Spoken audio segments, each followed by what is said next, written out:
Yo pensaba que lo principal era dar de comer. I thought that the main thing was to provide food, because one comes with the idea of helping to change things, of being able to give opportunities. But the reality of our street friends, our immigrant friends, is so strong that deep down they help us to look at and understand their reality. This has been key for me because I don't have to change anything or pretend to do anything. In Santiago,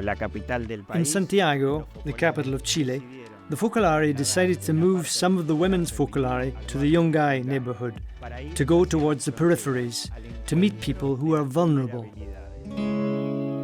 Yo considero que la presencia del Focolar en el barrio Yungay. The presence of the Focolare in the Yungay neighbourhood is an expression of the Holy Spirit's call to the movement. This at a time when the movement is trying to find meaning in its work, especially being close to the poor. Marcial, a layperson of the Divine Word, explains the complexity of the neighbourhood. Tiene como dos áreas grandes, digamos. There are two large areas in this neighbourhood. There's one area where there are people living on the streets, consuming alcohol, and the other area is more complex. It has other problems such as crime and a high focus on drug trafficking.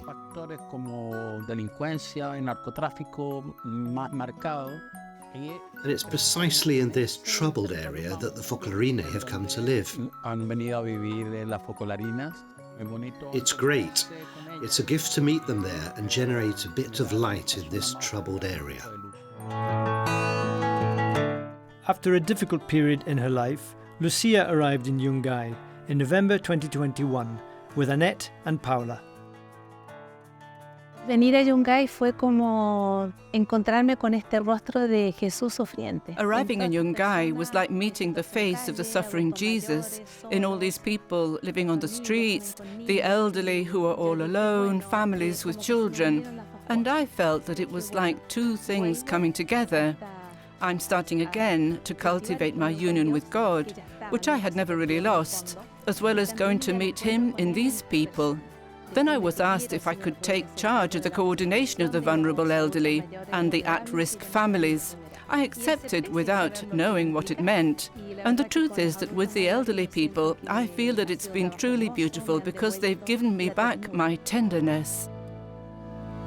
Annette, a German Focolarina, joined the project after she had already been living in Argentina for a few years.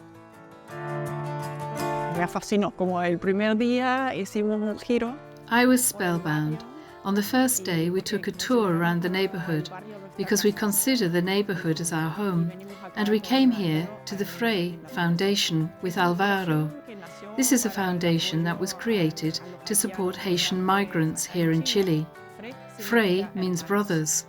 So we started with a project involving the Haitians, supporting especially the families, the women, and an ecological project.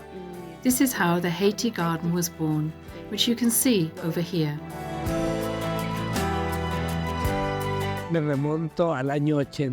I'm thinking back to the year 1988 when the first Christmas on the streets took place. That's where the whole Yungay experience comes from. Now, seeing that a Focolare is opened here and that there are personal relationships being built, it's not just an activity, it's a completely different thing. It gives it strength, it gives it a real sense of fraternity.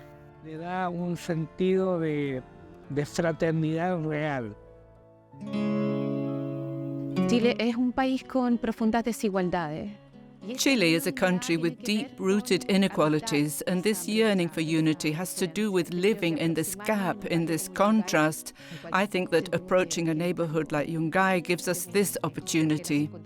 We feel that we were brought here, let's say, by God Himself, because the circumstances were very, very fortuitous on how we arrived here. Many social and cultural realities converge here. There are people of various origins, they're very different among themselves. It's a poor neighbourhood that asks itself questions also regarding the gaps and how they can live them in this area.